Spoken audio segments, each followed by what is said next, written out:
Debate, Uncut and After Show.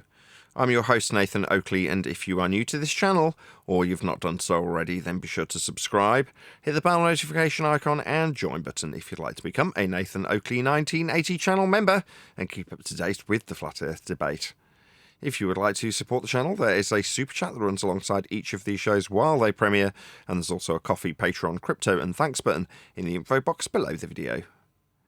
Speaking of Patrons, I'm going to do a quick shout out to all of you who do support me on Patreon. So, a massive shout of thanks and appreciation to Smith Tools and Purchase, Level Plain Poem, Vitali Z, Colton James, BG, Survive the Spin, Effie Patriot, Thomas van der Zander, Gary Hughes, Measured Flat, Chris Wouters, Sea Level Cultist, Mitch Kennedy, Rod, The Name's Burley, Twadwazzle, Jason Hornsby, Christoph Fournier, Flat Earth Travolta, J Mels 24, Yu Namento, M, Iron26, Endless, Golden McKinnon, Retro Bill, John Kays, Patrick Gunnels, Banter, Harry Blade, Mobile Max 777, Rob W, Del West Watson, Unbelievable Productions, Blue Ridge Ranger, Abraham Mohammed, Skeptic 936, Texas Mike, Chow Young Cat, David Wayne Foster, and Dank. So another massive thank you to all of you for supporting me on Patreon. Now I will hand over to whoever is in Discord and Google so you can enjoy their dulcet tones while I set up for today's live show. How are you? Good morning. Good morning. Good to be here. You all had a nice weekend?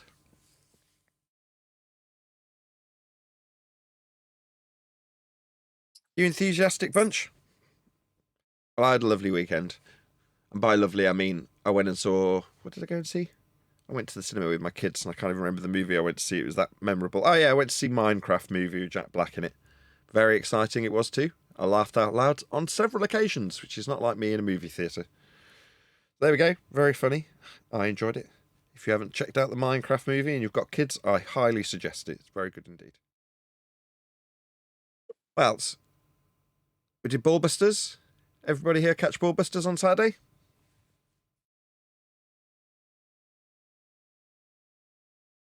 I was there. What were we even covering? I can't even remember. The trader, Jiren. Ah, yes, indeed. That's why it doesn't bother me anymore.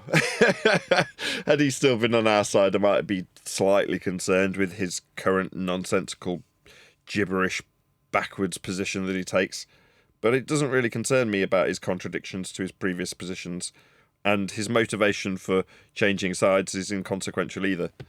So I am now less concerned as I was. With him on our side, I felt he was more detrimental to us.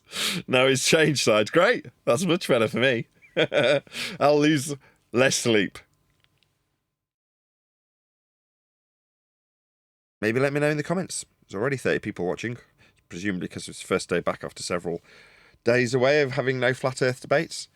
But please do let me know in the comments if you feel the same way as I about Jaren's departure. That is to say, now he's gone, he'll be less detrimental to us. I wonder if the audience agrees. We will find out. Yeah, there's something fishy about that whole thing with Jiren. I don't know. It stinks like dead fish. Yeah, I mean, you can totally understand why people would go around calling him a shill. When 1 minute he's talking about how NASA's not real, and then he's wearing T-shirts saying it is. You're like, okay, well, that's kind of flip-floppy. But you know, he won't be the first to have flip-flopped in such a way, and I'm sure he won't be the last. Like, wowee. The list is very short for people who've gone back to the globe after leaving. And our position is, we can't leave, we're stuck here. Whether we had a choice or not might have been the case 10 years ago.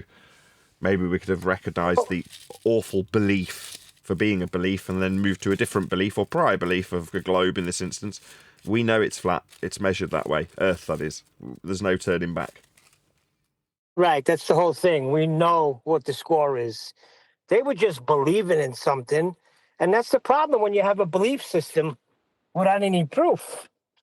You could just drop it like a bad habit. Yeah, if you want to restructure your belief system to accommodate your prior belief, relinquish your current belief, or move on to a new belief, they're all just beliefs and everyone's entitled to them. There's a big distinction, though, when you actually know Earth's flat. That's how the world is, if that's how it's measured and practically applied in all instances. There's no suggestion that it's not flat, especially not if you're a ball believer. I mean, due diligence would suggest that anybody in this arena has gone through the motions and checked where their heliocentric religion originated. And if they haven't, then they're just downright lazy. And if they've lent on people like Jaron because they're downright lazy, then they've only got themselves to blame if they find themselves in a, oh no, maybe my paradigm wasn't right after all. No, it definitely was. It was always measured flat for everyone, always. Ball belief or otherwise.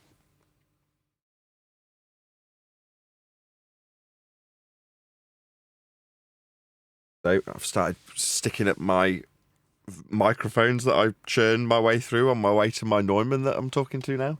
So if you're wondering why there's been several videos go up on YouTube of microphones, it's because all the stuff that I bought in the process is now going on eBay and being cleared out because I'm drawing a close to that. Although actually flogging them isn't just a case of you put them on eBay and they instantly sell. Stuff doesn't work like that. So unfortunately, I may be talking about microphones a little bit longer while they all clear out.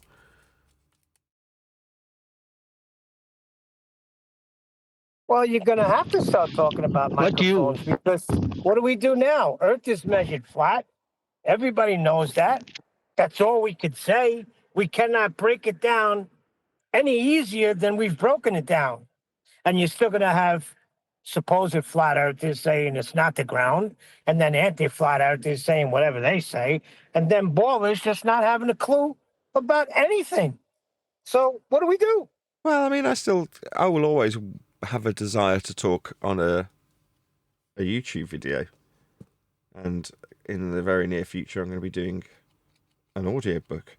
So I'll be overdubbing that with my nice shiny new mic, if I don't sell it. But yeah, I've got, several uses for new equipment, which is why I've gone to the effort in the first place, knowing full well that I'll be narrating my own audiobook shortly. So that's one of the reasons. Perfect segue. That's what I wanted to talk about. And when the book drops, that's when people. Nathan's voice ring in their ears for an audio book, and then maybe people will come to a better understanding. And I missed the middle of that bit, Neil. What did you say? I said that's what I was trying to get to, the book. When the book drops, that's when you're going to have people that could buy the book, they could read on their own with no pressure of being on the internet, or they could have your voice ringing in their ears in an audio book, and then maybe they'll be able to grasp it then. But there's going to be big things happening. Maybe. As long as it sells a few copies, I'll be happy. What do you feel about Flatsoid? What do I feel about Flatsoid? I don't. Oh, yeah. He's kind of stopped doing the flat Earth now. Okay. Didn't know that. Oh yeah. He's just doing biblical stuff now. Oh, that doesn't mean he dropped flat Earth. He's a Christian, Hayuka. Okay? And are you here to waste our time? Because I don't have time to waste on you. Oh, I was just wondering what you thought. I mean, it's only you guys left now. Why don't you go ask Flatsoid and stop wasting our time over here? It doesn't matter if everybody drops away. We set our flag here, and we have the victory. We won. Okay, I just wondered, that's all. Well, I just found out 30 seconds ago, so now that I know that you suggested, excuse me, only doing Christian stuff, what do I think about it? Good for him. If he can carve out a niche in that what I would consider to be extremely oversaturated little corner of the internet talking about Christianity, then that's going to be, number one, a difficult task. But number two, everyone's entitled to attempt that. Carving out an oversaturated niche, that is. But you're suggesting we're the only ones left in the subject? Woo-hoo-hoo! What a niche! I'm the only one here? All right. Okay. Marvellous. But for the fact that we're heavily censored, that would be a really good thing. I think the TFE guys, they scared him off. So you say the TFE guys scared him off? I doubt that. Oh, you don't know about it. You don't know the allegations he was making. He got into big problems. Sorry, he was making allegations and got into big problems. I've called Will Duffy a fraud, because he is. Oh no, Flatsoid. He was calling out Elizabeth. Bad stuff. As what? Oh, you have to check on it. I am not going to talk about those people and what it is. You are you're a talking little about those people. gossiping bitch. That's happened. exactly what you are I guess doing. I'll be coming for you next. So you're telling me about it, but you don't want to tell me about it because you don't want to talk about those people you've brought up specifically. Well, that's stupid. Okay, no worries. I don't care. Oh, well, he called Elizabeth bad names. He said Elizabeth was, you know, a bad woman. Put Is it she? that way. Is she? Oh, I don't know. That's why I said. I'm not making a claim. I'm just telling you what happened. I guess the guys will be coming for you next. The guys? Who are the guys? Next time. Coming for me? What are they going to do? Guys, Tell me you not know. to say Earth's measured flat anymore? Yeah, they tried that already. Didn't work. Oh, I don't know. So I said, you're the only guys left. Great. Did that already. Hey, Yoka, he's a gossip girl, isn't he? What? Well, I'm just wondering. I mean, I guess the people are going to come to you now. They've nowhere else to go. Maybe. I'll still be broadcasting. Big numbers. Regardless. Well, we'll see. We'll see if you get big numbers now. You know. We have big numbers. Not necessarily about big numbers. Flatsoid had a lot more than you. I'm in a lull. No, so he did not. in terms of numbers, there's been a significant He decrease. had 250 people watching. That Right. don't mean shit. I'll step back from this conversation. More than 100.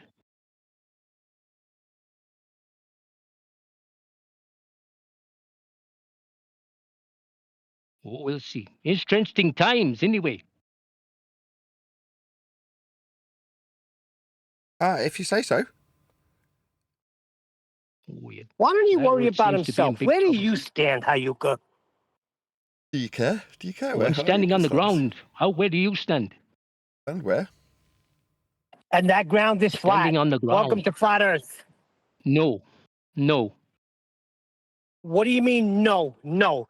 Demonstrate how spherical it is. Oh, I didn't say it's spherical. I just said it's not flat.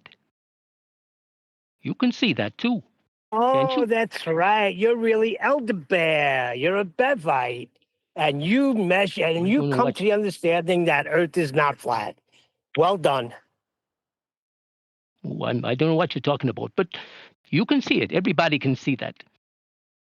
Not really. It's Because obvious. the way Earth gets measured in terms of how what you're calling not flat it is, the undulations, dips, valleys, mountains, they're all measured with respect to a plane of reference. How Yeah, you hollow- said it's the one the observer is standing on. Can you explain what that is in reality? What, are you asking me to explain a citation from Sustainable by Design? They're That's talking about self-explainable. Oh, yeah, in reality. In Okay, but- reality. well, they're talking about an elevation angle measurement like the one on screen, like diagrammatically represented next to those sorts of citations about elevation angle measurements with respect to the ground that you're travelling on, or negotiating, mapping, charting, building on. There's a whole bunch of things that we do when we measure Earth flat with horizontal planes of reference. How flat it isn't is also with respect to that plane of reference. I just said In that. reality. I heard you. Just Explain in detailed it. reality what Just- the just- observer is standing on. Just told you. No, you didn't. Bye-bye, wanker. You're going to get fucked off immediately. Bye-bye, dickhead. Audience heard me. Neil heard me. Everybody else in the server heard me. So you can piss off. You want to just go around in circles when you say, what's the plane of reference? I say, the one on screen, diagrammatically representative of all the measurements. And then I detail a whole bunch of things that require horizontal planes of reference that the observer would be standing on. And then what's the response?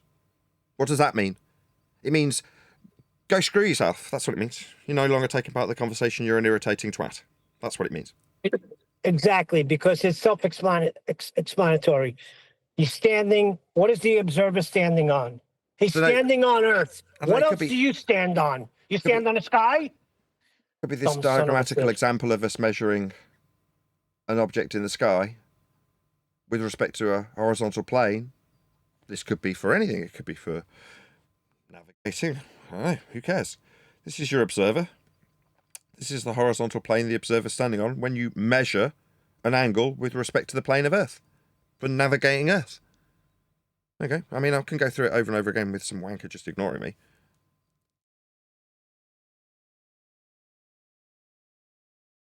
Someone take Hayuka back off mute. I server muted him. He's not gonna play with me. That's the game. It's not the game we play here.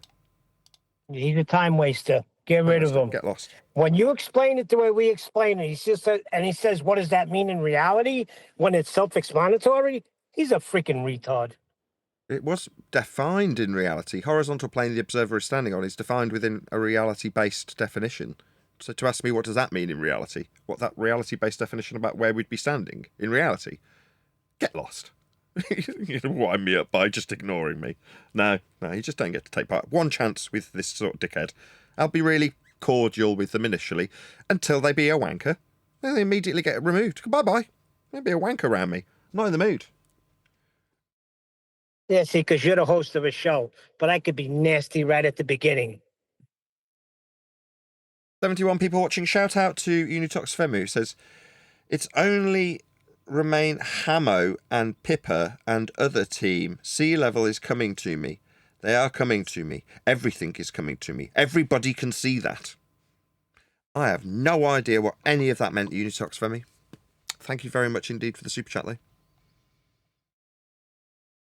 Put it on screen so people can read it in case it was just me misreading it. Isn't that Sasha? Yeah, that's Sasha, yeah. His super chats are just the way he sounds. Cryptic. Shout out to Sasha.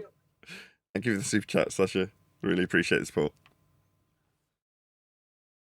So yeah, I'm sure we'll get into the thick of more videos over the week. But in the meantime, it's just nice to catch up after a weekend away. And by weekend away, as I say, I've been making microphone videos for the majority of the weekend, haggling over little bits and bobs to go along with them so I can sell them more effectively.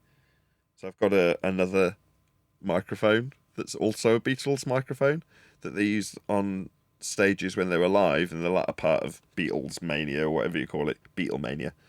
And yeah, so I've bought one of those from an estate sale. So somebody was selling it and they didn't know if it worked or not, hence I've managed to wangle it cheap.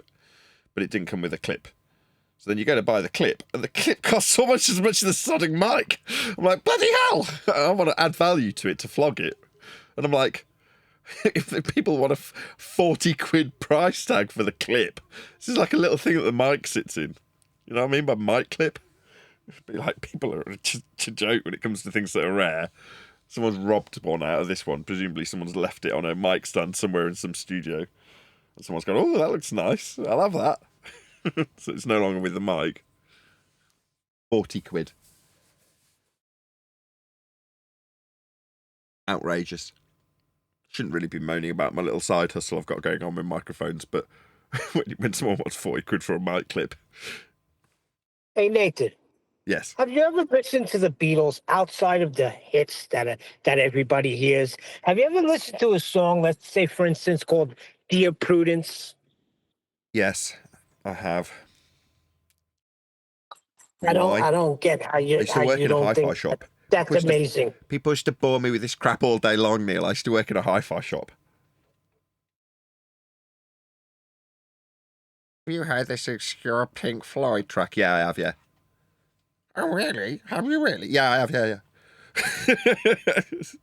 Have you heard this Beatles track? You can hear Paul McCartney saying F you in the background in the recording. Yeah, I've heard it before. Have you really? Yeah, I have, yeah. No, that's not what I'm talking about. I'm just talking about the way that song is structured, the way it starts and the way it culminates. I mean, that is freaking perfection.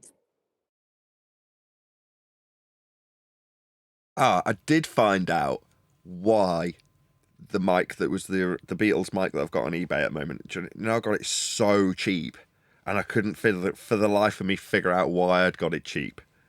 Today I found out why I got it cheap. So some guy sends me a 4-paragraph message all about this microphone, giving me its history, AKG, Neumann, and Telefunken's history. Just various stuff about Abbey Road, what the engineers were using at what time on what instrument or voice, etc., etc. Huge amounts of information, but scattered within that was various little details about the mic itself specifically. So he told me what the collar did. He told me about how it achieves a cardioid pattern, and about how my mic specifically has obviously had some work done on it. And I'm like, well, of course, it's been converted to XLR, so it's obviously had work on it at some point, because it's got a completely different connection. But whenever whoever has done that has worked on it, they've decided to make it omni-only. I'm like, oh, that's interesting. So it eliminates the proximity effect. And he was explaining that if you shut off the little slides on the side of it, it'll completely eradicate anything on the back of the capsule, which means that the tone remains a lot more neutral, because it basically becomes an omni-capsule.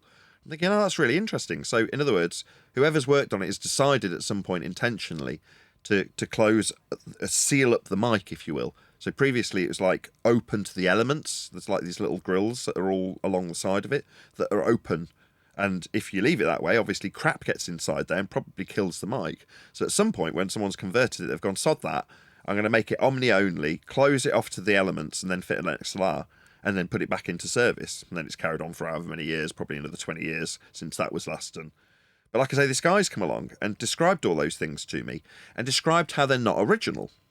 I'm like, oh, that's very, very interesting. But then it suddenly dawned on me, if this guy has contacted the previous owner of the mic that I bought it from, and basically alluded to the guy that it's not exactly the same as the 1960s spec, you're like, yeah, shocking. It's been working for 60 years and obviously gone through many, many people's hands, and many, many people have tried to fiddle with it and make it their own along the way, right? I'm surprised it's as original as it is. But I could imagine if you were like just random Joe with this item, and then some aficionado comes along and says, it's wrong. And I know it's not wrong. This is how it works today. And I had to explain this to this guy. I don't know if he was trying to have a little poke, going, it's not exactly the same as it came out the Telefunken factory. And you know, you see somebody with a message that starts with the word actually, and then you can read it in an adenoidal tone. It was a bit like that. Actually, this should be working in cardioid mode with an access to the back of the capsule, but based on the fact that it's sealed off to the elements, this would be an omni-only capsule. Well, this isn't, strictly speaking, exactly within the tolerances from 1960s specification when gone through from Telefunken and AKG. Well, that's really interesting. Did you want to buy it? Thanks for all the info. I'll put it in the listing. You know, it's nice because I didn't know any of that. But do you want to buy it? It was my only reply, along with putting all of his very useful information in my advert. But it's just so crazy that people will get in touch and write you several paragraphs because you've got an item that's nostalgic. And they want you to know about it. You're like, that's a Beatles mic. I want you to know all about the history of how that came out, the AKG distributed by Telefunken after they left Neumann. He's telling me all this stuff. You're like, wow, cool. Be better if you handed over 450 quid for it. But I'll take the information for free if you want to give it me. So now I know why he sold it cheap. Because he'd have been given this information and then suddenly terrified that his mic's broken. Because that's how the guy kind of phrased it to me, like it's broken. I'm like, no, it's absolutely without question working. I've made videos with it, showing it, you know, giving sound demonstrations. So he thought it was broke? Yeah, the guy that wrote me this message, the way it read was to allude to the fact that over its life, it's had an alteration. And I'm like, yeah, it's like a car, right? As a car ages, it's going to have all sorts of crap go wrong with it that gets altered to keep it working. And then after let's say it's a car and it's 60 years old. I mean, I'm dealing with a 25-year-old car at the moment. It's horrendous. There's all sorts of things that go wrong with it all day long. And you have to make modifications to keep it going. Well, it's the same with almost anything. So to me, the fact that it works at all. But this guy was advising me, going, you don't want to open it up and correct this. I'm like, I had no desire whatsoever to crack it open. As soon as I tested it as working, the last thing I wanted to do was start fiddling with it to make it work more like it did in the 60s, based on how it functioned when it was designed to be a bloody tape recorder for a dictaphone or something. I have no idea what its original intention was. But it's like, yeah, maybe someone will want to bring it back into 90s, 60s spec and send it off to Italy, because there's some dude that can do that. I mean, I inquired because I thought, if I do like the tone of it and want to keep it, I'll service it and spend a couple of £100 servicing it to keep it and then use it. But once I used it, I'm like, I can see why this would be appealing, but it's not supernatural tone suitable for a debate show. It's a very delicate 1960s Beatles mic.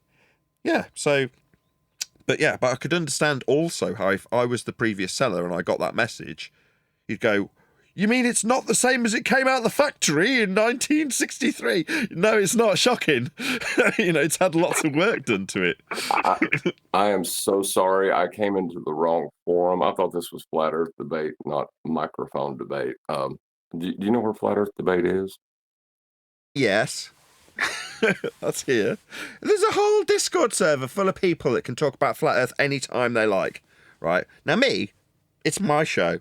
And currently, I have a whole bunch of tatty old microphones that I need to sell because I've been upgrading and buying and selling them. So that's what's on my mind, because I've got crappy old mics to put on eBay. So I'm going to be putting my crappy old mics on eBay and talking about them as I do so, John. And if someone comes along and interrupts that's a baller and says the same thing you do, then obviously I can immediately flick into Flat Earth Debate mode.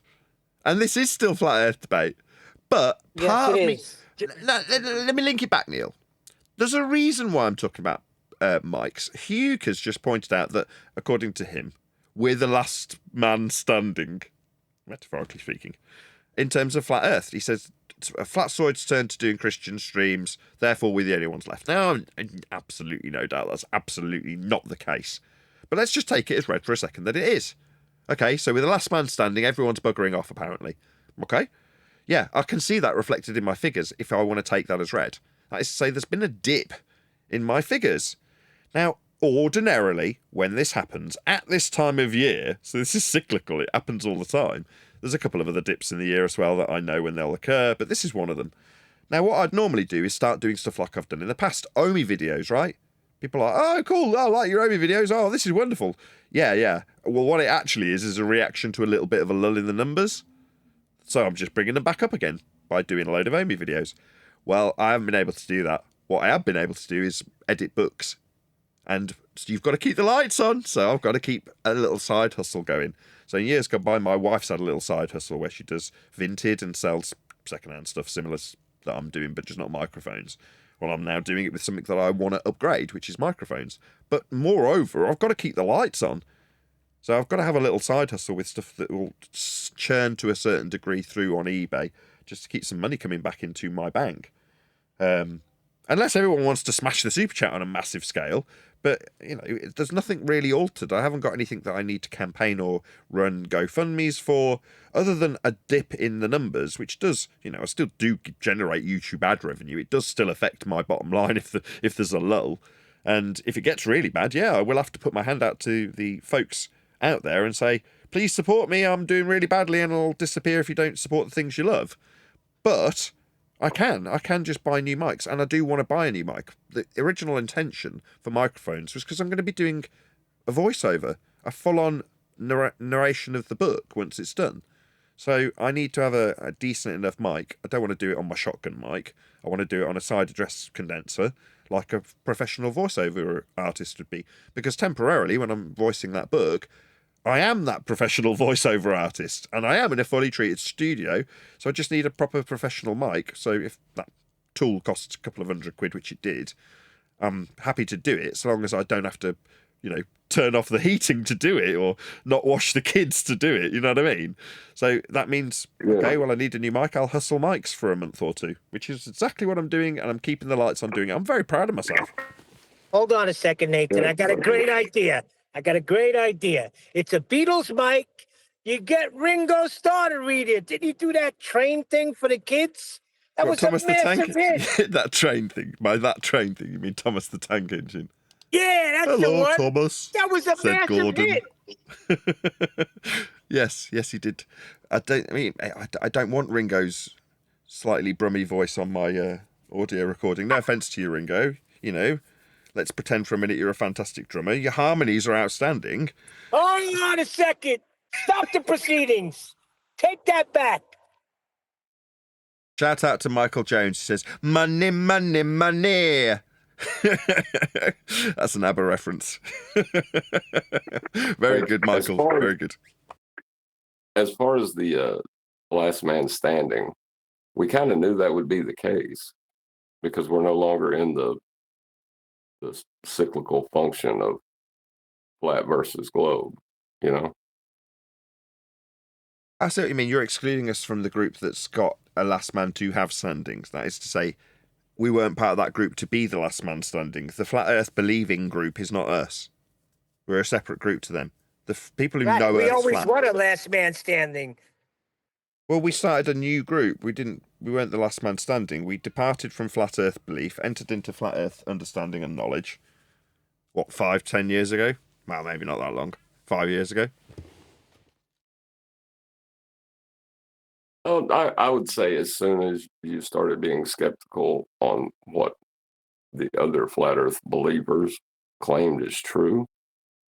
Oh, that was day one. Immediately, soon as I got here, it was in this order: Math Powerland. Oh wow, you mean it's flat? To Jesse Spots. There's reptilians and Taylor Swift's a clone. I'm like, you stupid idiot! I started shouting at flat earthers on day one. Jesse Spots, you stupid clown! Why are you making us all look like idiots? Found this amazing information out, and suddenly I've got you saying Earth's flat, but also Taylor Swift might have come from the clone centers. Unfortunately, there's still people like that. Well, it has to be represented that way. Yeah, it's intended to be that way. Yeah, our representation here is that of conspiratardia. I am me, right? Looking at subliminal messages. When I looked at that subject, as much as it is classed as conspiratorial, there's a freaking handbook on it given out to marketers in the 70s. So if you want to go through the book on how to utilize subliminal messages for effective advertising, there's a little red reference book that you can go through to get exactly how to do it. So, I would call that pretty accurate. And obviously it goes into the subgenre of conspiracy. Because it's, what do you mean there's concealed messages within these images? Well, there is. Here's the word sex. In this woman's hair. Can you not see it? It's been airbrushed in after the fact. No, I can't see it. You're just imagining things. It's pareidolia. That's the sort of thing you get when you're labelled as a conspiratard because you're explaining something that's matter of fact, like the use of subliminals, to somebody that just says, nah, you're a conspiracy fiend. Yeah, but it's not just that. Because my brother's total flat earth. He knows the deal. But he still talks about these things, this feast of nonsense crap. All the time he's sending me stuff. So, yeah, it's intended for it to be that way, but it's not supposed to be flat earthers grab onto it and start relaying it to other people. I mean, it's nonsense. That's why we call it the Feast of Nonsense. And no matter how many times I tell him, Chris, this is Feast of Nonsense. Earth is measured flat. End of story. He still sends me these videos. Yeah, my brother-in-law does it. He's dead against flat Earth in general. Doesn't like the subject, but is more than happy to send me links on various conspiratorial nonsense. And that fine line is more often crossed by the anti-flat earthers. They're far more likely to be conspiratorial types, like the archetypical conspiracy theory, as in the movie, type conspiracy theorist, as in Mel Gibson, and the portrayal that he puts into that movie of a conspiracy theorist. You find your conspiracy cats type character are actually a lot more like that than we are. Well, it's weird because he also went, I noticed this with a lot of flat earthers, come to flat earth, and if they're Christian, then all of a sudden they become Hebrew roots, then they go back to the law. I'm dealing with it with my brother.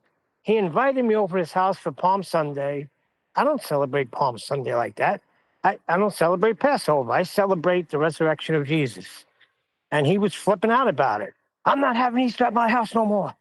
This whole pagan, it's all pagan. So this is what happens. They go down this rabbit hole and they start finding all little baby rabbits. And they're all just nonsense. It's all A lot of that pagan. Because you're not Yeah, celebrating but isn't Passover. that the point? Isn't that the thing that we say? My Like, Passover you is, just hold know on, my that. Passover is Jesus. That's my Passover lamb. He knows that too. But he wants to get back into the law and to the 10 Commandments, and you got to follow them. He even went to the point of saying, well, then you're not saved then if you don't believe what it says in the Bible. Hold on, I told him, I said, just remind me, what is the story of Passover? I vaguely remember something about children not being killed because they painted blood above the doors, so the spirit or the men who were going to come and kill the kids left them I'm going to alone. explain it to you now. They were in bondage, and the last sign, after many signs, God gave them to Pharaoh for not letting his people go, was going to be the death of their strength, their firstborn.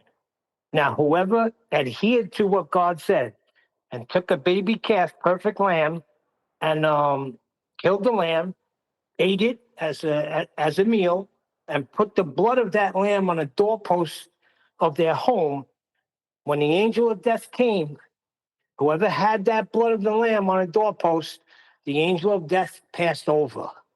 Now, many of the Egyptians that also were hearing what Moses said, a lot of them did follow instructions, and they left with Israel. So that's what the Passover is. But it's all a type and shadow of the Messiah, Jesus, being a Passover lamb for all mankind. we kind of got away from the conspiratorial thing, though, didn't we? I think we got even further away from the microphone thingy. We were specifically talking about the rocket mic, AKG 202 Beatles microphone that they were using on stage performances that I was moaning about paying 40 quid for a clip. Next thing you know, we're talking about flat earth. I'm trying to make ends meet here. But no, what I was going to say I about got the a conspiratorial question. aspect is John, then Gene. Go ahead, John. the conspiratorial aspect, right, is necessary for people to believe it's a globe. They have to believe there's a controversy, so that in that controversy, nobody will pay attention to the fact that they're stealing flat Earth measurements.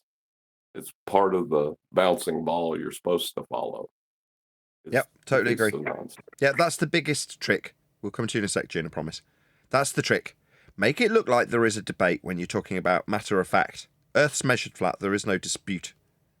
But if you can make it seem like there's one, then no one notices that the globers need flat Earth measurements of elevation angles to chart the world to create the ball. Earth's flat in their measurements as well, so you need to make it seem like it's a controversy and a debate. Then you focus on the debate and make your opponents, who are saying the Earth's actually flat, as opposed to just using the measurements to say it's a ball, idiots in the discussion by making them conspiracy fools, talking about clone centres. It's all by design. Go ahead, Gene. Oh yeah, I had a question about the binocular vision and monocular vision we were talking about the other day. I didn't catch that part. You said there was a difference and we can't tell a 3D shape. Can you run that by me again? You summarised it beautifully. There's nothing to say. You've said it all. Monocular doesn't give you depth. Binocular does. Now, that's not strictly true, but the opponent who I said it to didn't know that at the time, and he's long gone. So I can say to you, there are examples of binocular telescopes. Now, I'm not going to tell you which ones on this broadcast, but you could, strictly speaking, go, no, there is this example, and then show me by rebuttal. But so you're saying there's a difference of two eyes fixated on an object is a difference between one eye fixated on an object, or what? Yeah, that's how you perceive depth. Three-dimensionality, that's how you achieve it. So that's why we use two cameras for 3D, right? Yeah, if you want to look at it. Coincidentally, that's what Minecraft was, although it was done with green and red filters. But yeah, that's what you've got, right? It gives you a perception of depth. Oh, but even when we have binocular vision, there's still no. Well, we have perception, but perception isn't solid, right? Say procession. Is that what you just said? No, I'm Say, saying perception, oh. or what do we use to say that word? I mean, Yeah, you've got the right word. I thought you were talking about something else, but you weren't. I thought you were segueing into something slightly ulterior to this subject. You weren't. You're saying perception. Our perception of the stars is that they are two-dimensional through monocular vision. Binocular vision doesn't seem to alter anything, and the justification or apology by a baller would be to say the scale is so vast that even our binocular vision won't give us any alteration. Even if you had a telescope on either side of the presupposed ball Earth in a sky vacuum that's been created mathematically from flat Earth measurements, that's John's point. This whole discussion that we're now having, Gene, makes it seem to the audience, the uninitiated, not you, like there's a discussion to be had because it could be a ball. And I'm talking about how it could be a ball, right? There isn't, though, because that ball that I'm talking about, it could be being with a lens on one side of the sphere Earth and a lens on the other to give us the most extreme binocular vision you could ever have, wouldn't yield any differential. But the suggestion that that's something that we could ever experience now creates the idea that we could have a ball Earth to reify. That's your point, right, John? Refracted curvature? Yes, that's the underlying reason this is immediately put into conspiracies, is because that controversy gives the appearance of a debate. Exactly. So for you, the audience, you're like, okay, so if I conceptualize a ball Earth with lenses on either side of it, looking out into the distance, and whether or not there'll be any minor alterations in depth to the claim to be three-dimensional, everything about this is based on flat Earth measurements. To derive an idea that they're out at a distance at all is derived from flat Earth measurements. Everything about the system that's globular, to have us moving around the stars, to look at them, to require a perceptual depth to them, is based on flat Earth measurements. But the discussion until I say that, or John points that out, leads the audience to believe there's a discussion to be had. There's no discussion here. Earth's flat. That's how it's measured for everyone always. We shouldn't be having this discussion. It's beneficial to have the discussion because it creates an illusion that there's a ball to believe in. There isn't. When moreover, it's more of an agreement. Like when the Globers say, it's so big, you can't measure the curve. Yeah, we agree with that. Okay. You want to have a little belief about it's a ball after measuring it flat. That's cool. But as long as it's measured flat, we're good. But the belief afterwards, right? The acceptance without evidence. That's what belief is. The evidence stands before you. You state it as evidence, and then you deny it in your next breath. No. I don't even let you get by with belief on that. I'm sorry. I can't. Yeah, that's what's confusing about it. They're still saying, well, I believe in a ball. Yeah, actually, they're telling the truth. They have a belief. Nobody's ever said, I know it's a ball. It's constantly, I believe. Yeah. That's what it ever was. They need a juxtaposition between your belief in a reified ball derived from flat Earth measurements and my belief in a flat Earth derived from globe Earth projections. The whole thing's rigged. Well, that's why they're all upset about Earth being measured flat, because they wanted it that way. But we've uprooted it. And we should have done it a lot earlier. We all know that. We passed right by it so many times. But it doesn't matter. We got there. Yeah. The idea would be that no one gets to this stage. Everyone gets fed nonsensical feast of nonsense garbage that can be debunked as though it's a flat Earth being debunked, like Jaron's walking away from, with the majority of the flat Earth believers in tow, if we're to believe what we're being told on the grapevine. I don't care either way. Like you said in response earlier in this show, who cares? If I was the only one here saying, yeah, Earth's measured flat, for you too, you'll still be measuring elevation angles, you'll still be charting the world and building on it flat. everything about the world in your experience is flat, and that's how it's measured. That won't change if I'm the only man saying it, because people will still go out and measure the Earth flat. That's why there will always be a resurgence of flat earthers when people slowly recognise the awful truth when they deal with or measure Earth in any way, shape or form. And it's flat. And then they go, it's only because it's a really big ball, according to my religious faith.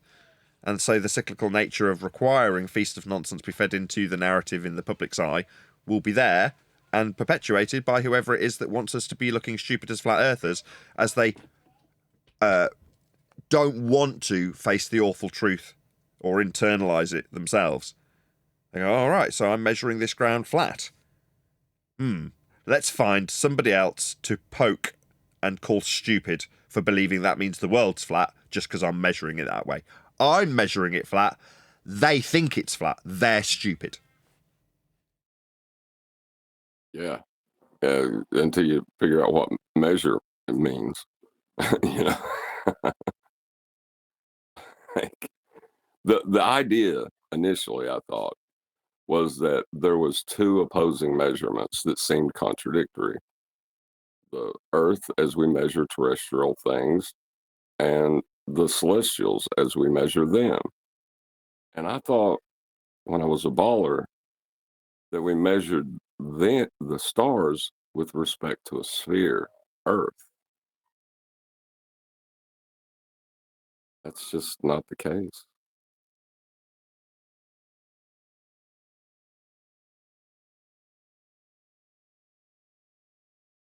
We didn't do any housekeeping, and we're almost 50 minutes into today's live show. 80 people watching. Please share the show if you've not done so already. There's only one reason we've got 80 people watching, and that is because the people who regularly come and watch the show share the show. So please share the show if you haven't done so already. It's like 2 clicks, and you can stick it on your favourite social media platform, be that Bebo or MySpace, whatever it is you're using. Just stick it on there. Yeah, there's absolutely no doubt in my mind that there's not just us standing in this subject arena. But maybe the idea that everyone's deserted it is something that needs to be propagated through the community now. I don't care, is the honest answer. There's plenty of people who are around that I can see. Just straight away, I've just glanced across at the chat. Awake Souls has been here as long as I have. Telling me he's not a flat earther anymore? Nah. I don't even need to talk to the guy to know exactly that Awake Souls is still a flat earther and will be forever. Now, I undoubtedly disagree with many things on Awake Souls, and I'm not trying to rehash any disagreements we may or may not have had in previous encounters. My point is the same. Without even asking, I know he knows Earth's flat. He knows I know Earth's flat.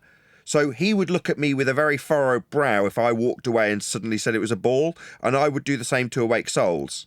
Now, we've got different audiences and different beliefs in different subjects that we talk about, but it doesn't change that I would be very suspicious of Awake Souls if he suddenly started saying Earth isn't flat, regardless of where I disagree with him as a flat earther. Does that make sense? Now, there's lots of other examples. It just coincidentally was the case that he's in my chat while we're having this discussion about whether or not people are walking away from the subject. So, you know, no, there's always going to be flat earthers who know Earth's flat out there. And new ones. Well, the funny thing is, when Hayuka came in today, he was trying to tell us how Earth is not flat, but he wasn't declaring it to be a sphere either. And you got those characters. I've just read one. Check out this. Check out this. Should have read it before I said it. I shouldn't be in such a surprised tone. We look forward to having Nathan on to talk about his new book. When will the book be out? Oh my God! Thank you, Awake Souls. You've just given me goosebumps. I wasn't expecting to read that kind of message from you. I hope it's not done in total sarcasm. I would imagine not. But thank you. I am literally lost for words. I can't believe that. And as far as the book coming out, it's not due to Nathan not pushing it. We have, as a group or panel behind Nathan, have kind of pushed him to set it back as it's reviewed and corrected and made into a reference book from what it was. Exactly. Going through it like a fine tooth comb. Yeah, there's nothing to pull apart in the book. So think if you're a regular, cast your mind back to when Danny Faulkner brought out his book, Falling Flat. As soon as it came out, at the time, for me, it was Anthony Riley that went out and actually purchased a copy and just went through it with a fine-tooth comb, and very quickly was like, okay, you've mentioned gravity as a force, but then on page 111 you're referencing its pseudo-Riemannian space-time without mentioning that it's not a force. That's off the top of my head, and it's several years ago. I could be wrong about that critique from Anthony Riley, but that's roughly the general gist of it. There won't be anything like that. Literally, there won't be anything. You'll go through the book and you'll be like, okay, you can apply your average skank and file, but beyond that, it'll be backed and referenced and cited with top quality sources, I might add. That's another thing that's been added to the time of the production of the book. The sources that are actually in there are of a higher quality now, which is good. And it's frustrating too, because you'll know from being in this topic that ballers and anti-flat earthers make certain claims, but to get those claims cited by a reputable source is near impossible sometimes. You know, like the primary source evidence for the globe is so lacking, it is pathetic. Yeah, again, I found that out pretty early on, having familiarised myself through a private education in terms of what primary source evidence research was. And as you've just ably pointed out verbally, there is a very high limitation to the primary source evidence you can find for a ball Earth. It's difficult to track any down because there isn't any, for the most part. Because look what they've left them. Look what they've left them to work with. We had a guy the other day try to post his model, and what did he do? He posted a picture of a globe, and then told us all the other things that would make that somewhat of a model. No, those things wouldn't making a model. I mean, this is where they've left them, right? They've just got a picture of a globe, and that's what they've got in their mind. The rest of it is just ideas and a few mathematics to create a globe in their heads. That's literally it. You butchered that a little bit. I'm going to have to re-paraphrase what happened because you didn't do a great job of it. Sorry, Chocolate. Chocolate's trying to explain that upon being asked for a model, an opponent suggested that if the model he provided had the prerequisites that I demanded their model would have, i.e. gravity, bent space-time, and gas not filling vacuums, molten iron core, chocolate added to the list, it must have those things to be a model. Now, the reply was, if it had those things, it wouldn't be a model. That was the response. That's absurd. That's like saying if a Cadillac looked like if the model of a Cadillac looked like a Cadillac, it wouldn't be a Cadillac. But that's just it. That's just it. Because remember when I asked him just to confirm and reiterate what I was hearing, right? He started to say right after that in response that, yeah, the picture of the globe isn't the model, but like after that, all you have are these abstract ideas. He started to go into that, and Nathan stopped it right there because basically you're studying it through the picture, which is the model that you said you have. Right. Well, I got to make it correct. Insane.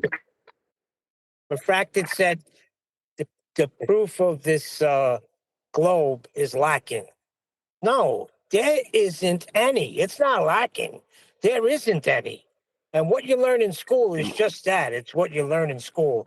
It's interesting because I was watching this show, 1923.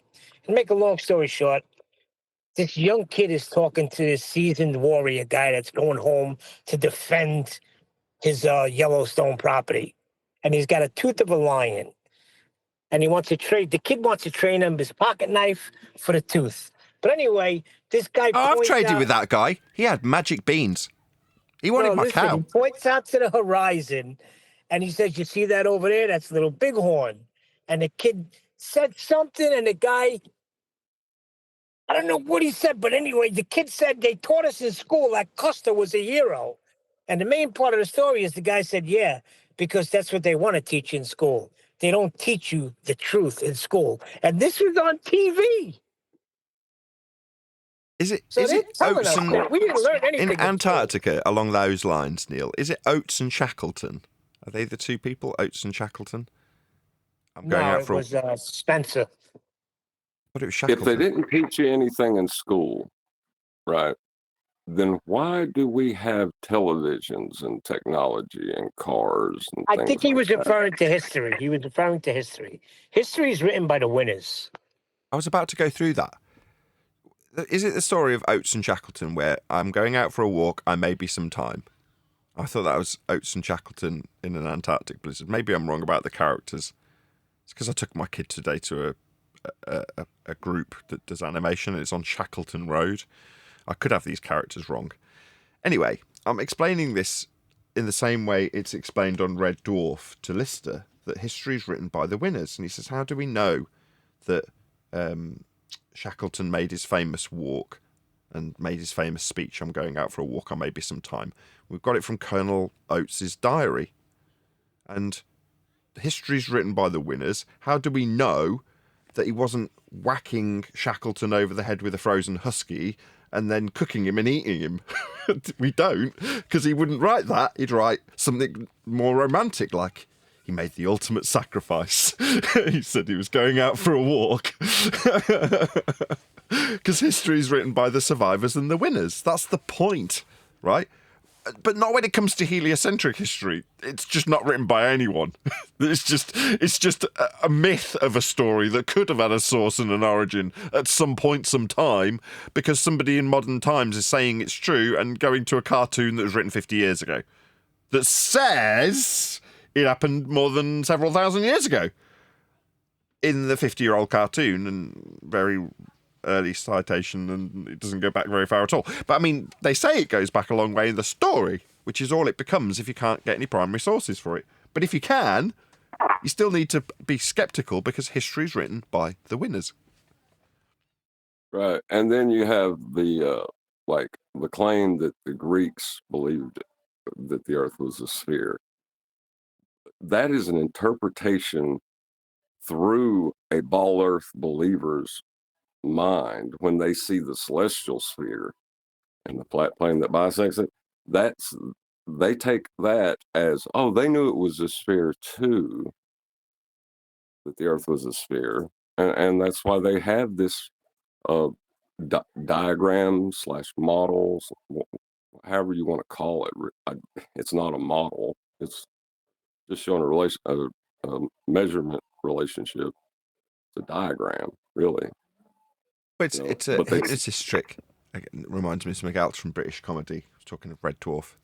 Oh, there's a connection. There's a scene where there's a little Britain character who's an ex-hypnotist, and he's selling a whole shelf full of Red Dwarf videos, and the guy goes up to him at the car boot sale and says, have you got all of them? It looks like you're missing season 2 and the Smeg-Ups. And he says, I have to do this on camera because people won't get the general idea. He says, look into my eyes. Don't look around the eyes. Look into my eyes. You're looking in my eyes. Look into the eyes. Don't look around the eyes. And you're under. And he says, you're not looking at an empty set of DVDs. No, they're not the videos. You're not looking at an incomplete set of Red Dwarf videos. It's complete, all of them, including season 2 and the Smeg-Ups and the Smeg-Outs. And you're back in the room. That's what it's like with the globe Earth model. They just blag you when they give you a picture that that's a fully working model. Don't look into my eyes. No, don't look around my eyes. Look into my eyes. It's a fully working globe model. It's not just a picture. It's got gravity and pseudo-Riemannian bent space-time geometry in it. And you're back in the room.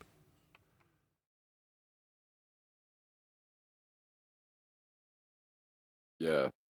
And then there's so much wrong with the way that we have to deal with this, because science proves the cause of an effect. But they have so tied the idea that science gave us the globe into people's minds that if you aren't careful, you'll create a gerund. You know? What's a gerund? Someone who, upon realizing that there's an aspect of the information they have that is false, will then go to believe that everything they know is false.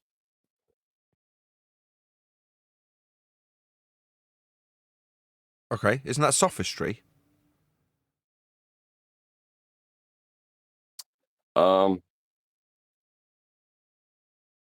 Everything that they've been taught is false. How about that? Instead of everything that they know is false. There's a word for it when you go from one extreme. I don't know if it's sophistry. It's get up after the fact. Once the show ends, I'll look this up. But there's a word where you go from the exactly as you've described. You know, having an understanding and doing a bit of primary research, just a mixed bag, to oh well, this one thing's wrong, therefore I reject all. By extreme, I can't believe in anything. You know, I can't remember if there's a term for it. Maybe I know it's a form of stupidity, but sure, that's because like I've heard Jaron say, science has lied to us, right? Anthropomorphization, yes, right. Like when he was talking to that clown on Ballbusters, they anthropomorphize science to be like an all-knowing being in one instance, whenever they need to make a positive claim to support their position. But in the other, if it's a pseudoscience claim, he's a liar, right? He's still all-knowing. He's just lying to you about something. It doesn't help the fact that people like, I don't know, Tony Fauci will declare, oh, if you disagree with me, you disagree with science. Like that doesn't help their cause in the least. They're leaning into it when they anthropomorphize and reify science into an entity that can control you, or that you're letting down, or that you're going to make very sad, or that you will anger.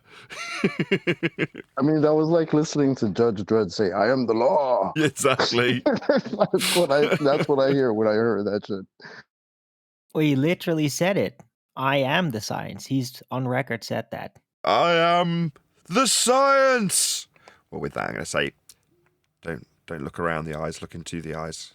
If you're watching this on either Nathan Oakley 1980 or Nathan Oakley Primary Stream, stay tuned, as there will be an after show to follow. And you're back in the room. We time warped this way. No, nothing happened at all. I think we need a sound effects for the whole like merging over. We should all go, whoa. We used to do the violin sounds. Hold on a minute. I have an indictment harp, to make. Harp. What did I say? Violin? I meant harp. Silly Brit. You knew what I meant. Like in Wayne's World. That's before my time. Like in Bill and Ted's Excellent Adventure. Now it's all about the magic school bus. That's a bit after my time. Hey, just to get back to Jaron right quick before we go too far down this. Y'all remember in the show from Saturday where they mentioned gravity being a downward force?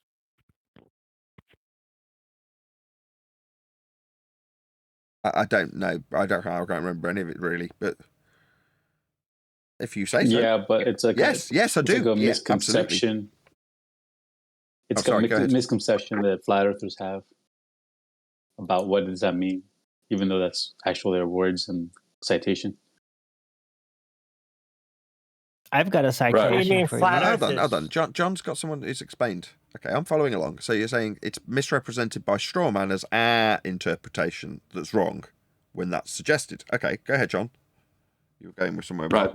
There is the misinterpretation of gravity, right, as a downward force where it is attributed a cause of ether and incoherent dielectric acceleration. They claim it's a downward force that holds us to a ball. Does anybody see the problem with both of those? Not to say that gravity is not a force, hasn't been for 100 years, but both those interpretations are wrong But the flat earther has an upper hand in that particular situation. Does Well, anybody the know flat why? earther can be wrong with a horizontal plane of reference to be perpendicular to describe down with. So at least the flat earther can be wrong and have a right reference to be utilising as a foundation to be wrong in. The baller doesn't have that, to be going down, to be forced to be anything on a ball, because it's only ever going to be perpendicular to a plane. So he doesn't have anything, any foundation, the baller that is. Right. It's an inertial plane in the description of gravity as a force. In the description of gravity as not a force, as Einstein would try to describe it, it's a non-inertial plane with an upwards vector. Don't use our stuff. That would be my response to a baller if they brought that up in the current, 2025.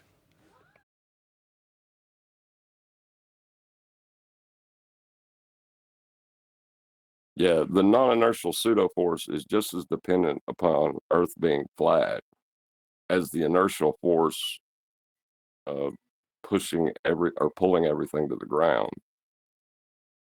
This idea that gravity isn't real. There is no gravity.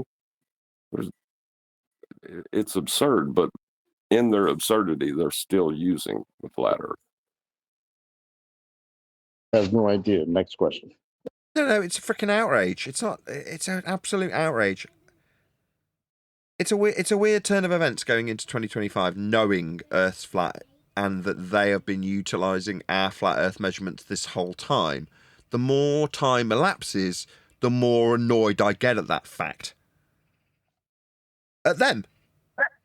Yeah, it's like you find out that somebody's been using your car and all the gas is gone. And they've been doing it forever. Well, no, it gets worse. The reason they're doing that is the same reason I'm annoyed at them and telling my audience that we're in the position. It's internal. I'm annoyed because it feels stupid on my part to have not recognised it 10 years ago. Akin to us looking at the globe Earth maths and going, do you see that surface level? That needs to be parallel with eye level, right? Fundamentally, in mathematical descriptions of Earth, practically applied in any way, those axioms must hold true. Earth must be flat for their maths, right? 10 years down the line, you go, God, why didn't I just look at the diagram? Because it says it on it, surface level. It's right there on the diagram, and I didn't see it. So you feel dumb. So then when someone else is doing it, because I'm smarty pants because I recognised it 10 years down the line that the whole time they were telling me Earth's so big it's flat. It's like, go back 18 months or however long it was that I was debating with Patrick Gunnels. We're on their panel getting frustrated with them to try and bring them back. Instead of just saying welcome to flat Earth, I'm trying to bring them back onto their official rhetoric about how curvy it would be so I can debunk it with the black swan. So in my own stupidity, I'm now annoyed at myself and want to project that out onto others who are using flat Earth measurements when I shout, "Don't use our stuff." That's me. That's my own anger at myself, projecting out like I tell the audience they're doing to us. Does that make sense? But that's how it goes round and round in perpetuity, Yep. right? we keep putting it on them on their claims of curvature. Yep. As opposed to now just telling them straight up and down, it's just measured flat. Welcome to flat Earth, right? We don't have to do that anymore. Exactly.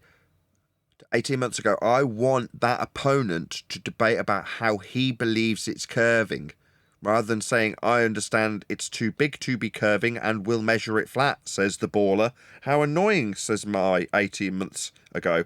You need to argue that you have got curve. So suddenly I'm creating this illusion that there's a debate to be had. I'm an idiot. That frustration is now pouring out onto other idiots who still do it that may or may not recognise the awful truth of an Earth that's measured flat. When I tell them don't use our stuff with the great disdain I have, it's really my own irritation at myself and how stupid I am.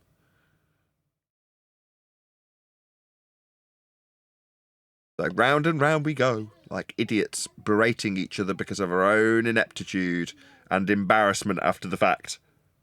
So we chastise others. Human Ah, but beings there are was a pretty reason pathetic why that creatures. happened. Say again? There was a reason why that happened. I mean, we built up an audience. I mean, if we knew it, like, we came to that conclusion immediately, you might not have a show. Well, yeah, the maybe. thing is, you can't hold yourself responsible. Yeah, I Because, can. no, you can't, particularly because that information was not there to be known. Right? We've had to learn it ourselves. We've had to teach ourselves. Hold on, he It's just all- said we were- surface level. It But was we were right given the there. hints. Yeah, you're not going to have this, John. No, Neil's right. It's just because we didn't dig deep enough. We didn't recognise beyond the surface level. We didn't say, let's go and have a look at how it's actually measured. Or let's just say me as opposed to you or we.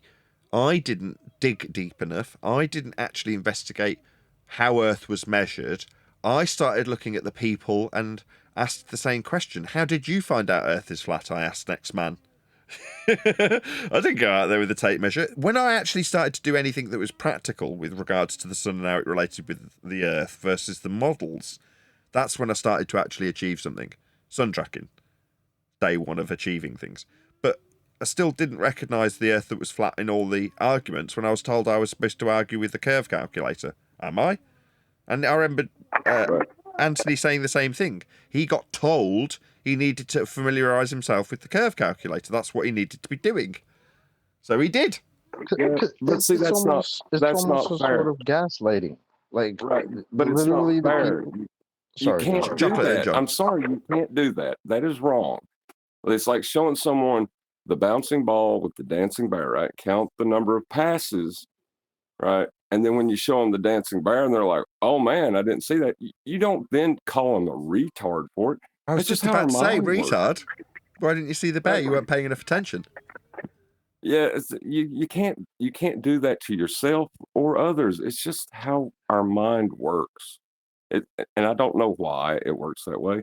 Just But rephrase I just it. find it. You shouldn't as opposed to you can't. I am, and that's how people behave. So because I didn't recognise the awful truth of how flat it was being measured the whole time I was dealing with it, it was even labelled for me. It's the dancing bear equivalent, therefore by human nature, I didn't recognise it.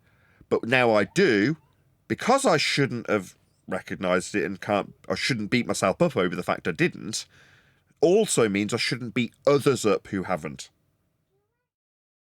Those are stuff!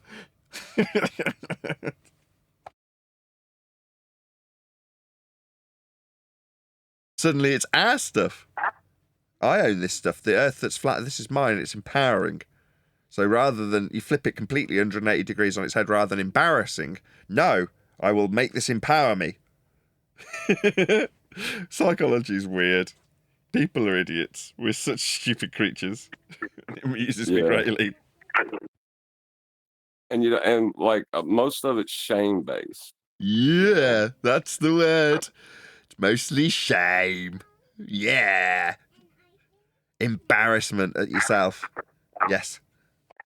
Right. But, you're talking about a religion that has taken the world by storm and converted near everyone who's fallen in its path. There's nothing to be ashamed in. There's no shame in being tricked or falling victim to this. So it is your fault. Well, it's not something to be ashamed of. Well, let's just look at shame for a second. So, Garden of Eden story, we're back to Genesis, aren't we? So is there no shame in being naked? Do we need the fig leaves? We ate from the tree of knowledge.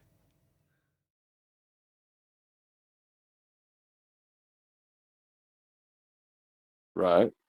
And so through that understanding, we gained shame and covered ourselves. Yep. But we didn't need to. Didn't need to. It was always flat. It's right there on screen. So yeah, through knowledge, we recognised our own shame. How cathartic. Is that the right word? Yeah. Yeah. Just trying to Like the idea that you can be indicted for messing up about this subject, when everyone for the past 2,000 years, it seems, has got something wrong about it.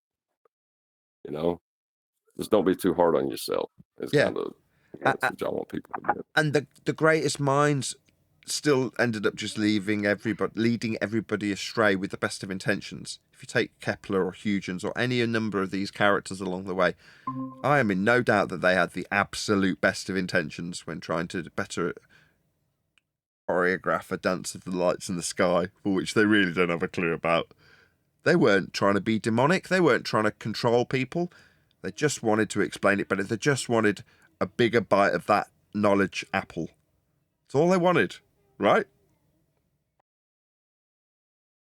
Those are the ones we can reference. Those are the ones we do have primary source evidence for. Those are the ones I'll take, right? When it comes to heliocentrism and the backstory to it. Not the bloody Greeks. not Aristophanes. What a load of crap. That stuff just makes me laugh these days. You're like, really? Do you actually buy that? Okay. Did you ever find any primary source evidence for it? It would be that back and forth with a baller where it'd come up in that context. Not that it would. They'd be too busy calling me a retard.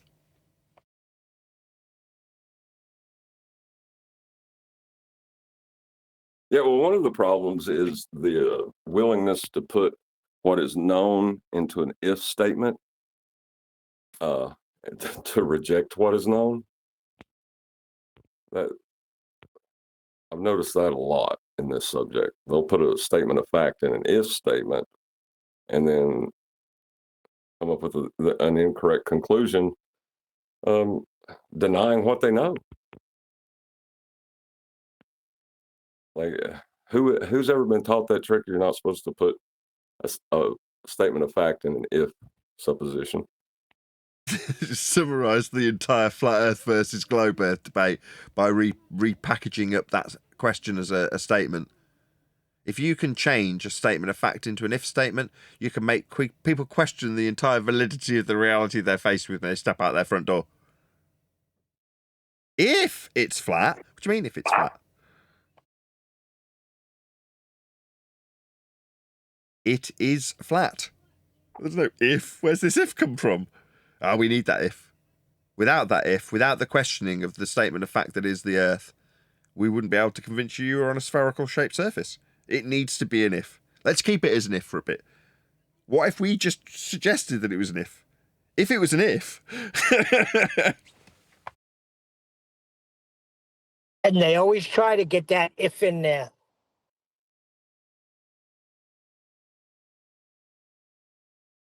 Yeah, existence isn't an if question, though. You know what I mean? It's when you're talking about probabilities, you're not talking about what exists. We deal with certainty. Certainty is not an if. That's why I love when we stop them dead in their tracks with the if. No. There's no ifs, ands, or buts about it. That's the way it's measured. Thank Adam about this mic that I've got on order. It's winging its way to me now. A different Beatles mic. And I explained that it was used it still is actually used in Parliament, a variant of it, a slightly more modern variant of it. But also it was used throughout the 70s in BBC Radio. And I said, this mic's got a bit of a nickname. And Adam's response was, what was it called? The Kiddie Fiddler? Because I'd said that it was used in 1970s BBC Radio. Because of all the Savile stuff. I'm like, no, the nickname was The Rocket. And I'm like, that's appropriate. I like things that have got a subtle association with the subject that we're doing. So like my Fortnite character's called Antarctica. And having a mic called The Rocket, when we obviously covering flat Earth and the exposure of the nonsense that is used with lies of space from rockets. And you're like, yeah, all right, I like the that. Kiddie Fiddler sounds pretty cool. You don't call my mic the Kiddie Fiddler. How dare you, scumbag. Adam's association was with 1970s BBC radios. How dare they tarnish such a good mic. But it's on screen now for my audience in front of John and George. So, yeah, it's a Beatles mic. Everybody loves a Beatles mic. I don't think the youth knows what the Beatles is, especially in Birmingham. You're dead wrong about that. Every generation discovers who the Beatles are. No, sir, you are wrong. You're just backwards, bro. You stay in Texas. You never heard of the Beatles? They never made it to Texas. Beatles never made it to Texas?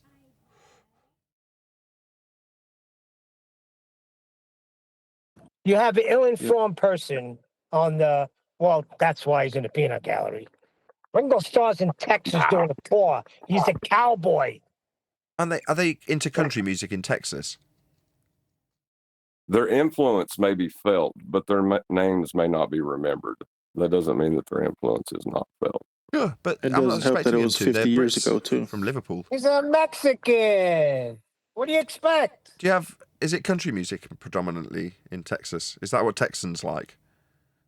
No, it's top 50 radios around the world. Then it's Beatles! What are you talking about? Yeah, but that was 60 years ago. Yeah. Listen, I go back to the Beatles in a nanosecond, but we've destroyed that technology, and it's a painful process to bring it back. It's very hard to get it back. Apparently you can, though. You can just get a Beatles mic service for €160. And then it'll sound like it did in the 60s. Now, why would you do that? You want it to sound like it sounds after doing 60 years of Hey, work, Nathan, right? have you tried any of the AI filters and stuff like that? Like you can make your voice sound old timey, and there's limited options of what you can do with AI voice generators. Yeah, I've got all sorts. I can do them on the fly too. Do you want to hear one? There you go. How does that sound? Do a Texas one. Do this one. How does this sound? Do I sound slightly more distinguished? I'm going to go with no. You sound Yes. like Kid. Sound like How about Kid. this? You sound like Kid from Knight Rider. Oh, remember that. This is the. What was his name in Knight Rider? Kid. Michael Knight. Good morning, Michael. Would you like us to stop at a McDonald's drive-through? Very good. It helps because you got the Very British good. accent too. Yep, the British bad. accent helps out. You can do those things on the fly. One of the buttons on this desk that I can do on the fly has a compressor, and it's crude, man. It's proper crude. I mean, like downright dirty. Like you're hesitant to go near it. it's dirty. It's dirty. Anyway, Give us a sample. Oh, of the compressor. Oh, it's evil. Okay, here we go. This is what I'm going to call the quantum eraser compressor, right? Now, this is got one primary function, and that's to make damn sure that you all shut the hell up when this is being used. This is primarily used on Quantum Eraser's voice to shut down anybody that wants to talk. I call that the dad voice. That's the dad voice. That's just a nasty-ass compressor that I taught QE how to use, and I'm like, look, man, with great power comes... And he's like, turn it up to 9! I'm like, no, subtlety. Is there enough of it? Should I put it on 12? No, QE, no. Great power with great power. Turn it down to 4, at least 4. Don't let QE have that one. Yeah, I wish I'd never told him it. I can't remember. I don't think I even got anything back in exchange for it. I think Satan was just sat next to me. He's just like, tell him about the compressor. Just tell him. It can't do no harm. Just tell him. He's asking how to be louder. Just tell him.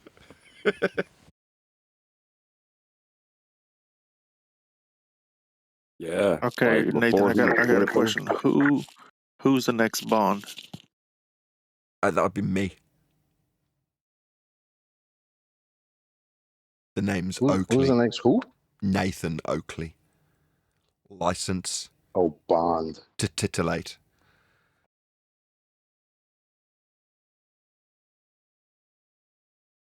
I like gold. I like the smell, the taste. I like gold.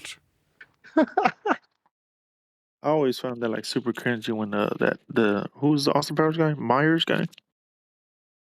Yeah, Mike Myers. I think he's That Canadian shit did actually, not but yeah. hit. You can't do that type of comedy today. He's taking the piss out of Brits though, isn't he? Because I think he is Canadian, and he's just taking the piss out of your average 1960s Brit. Oh, okay. They're not minorities, so yeah, Do I they're fair make play. you Randy, baby? Yeah, baby, yeah, baby. Well, hold on, you guys are becoming a minority, so yeah, maybe that might be a little too bad. No, darling. You get down with me on this shag pile. Yes. You can't make those comedies today, huh? I can make those comments. Very, very, very naughty indeed. No, I'm saying like that type of movie, it can't be made today. No, you're probably right. It had a lot of race jokes, sexual jokes, all types of shit.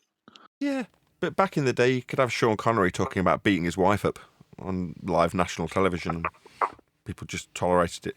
That was the 60s, man. It was crazy times. Well, People the were more 90s interested. was Well, what'd crazy. she say? Instead of getting hit, like, why'd you hit her? They say, well, what'd she say? Does anybody remember Snow, the Canadian reggae white rapper? Like the 90s allowed for a lot of Lick stuff. your bum bum down. Come on, Nathan. Informer. Give us a little taste, Nathan. It's Informer, isn't it? Informer. Yeah, that's the only word I could understand from that. But yeah, he was the reggae white rapper from Canada. No, stop, John. Nathan, the other day you did it way Yo, better. hold on. Steven Seagal did a reggae song, talking about he wants the punani.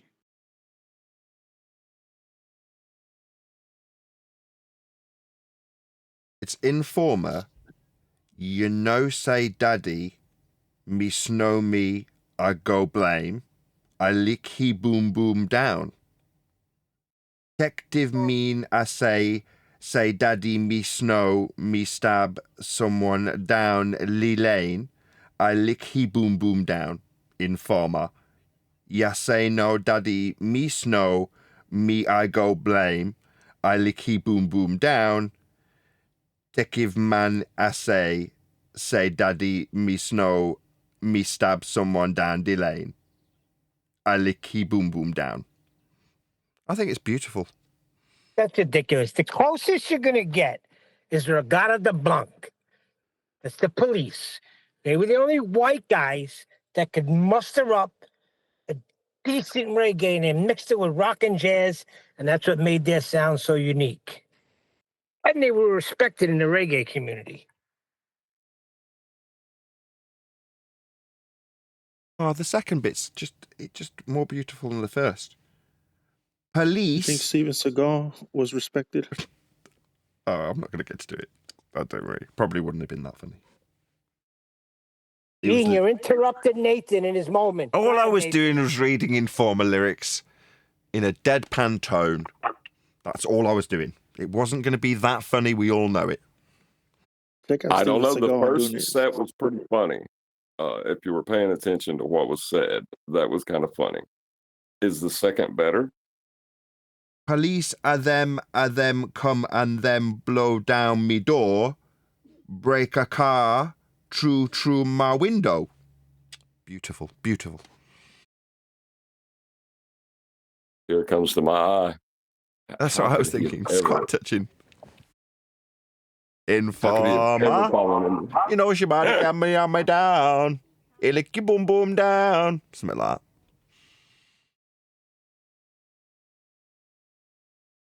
I tried to keep a straight face, but I started giggling halfway through that. The other day was classic the way you did it. It just came up and you just came out of nowhere and said, "Lick your boom boom down." I was dying.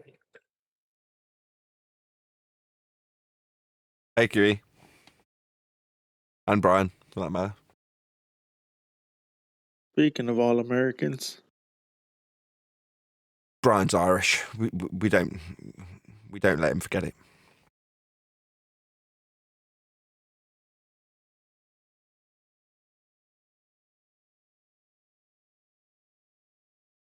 Rightly so.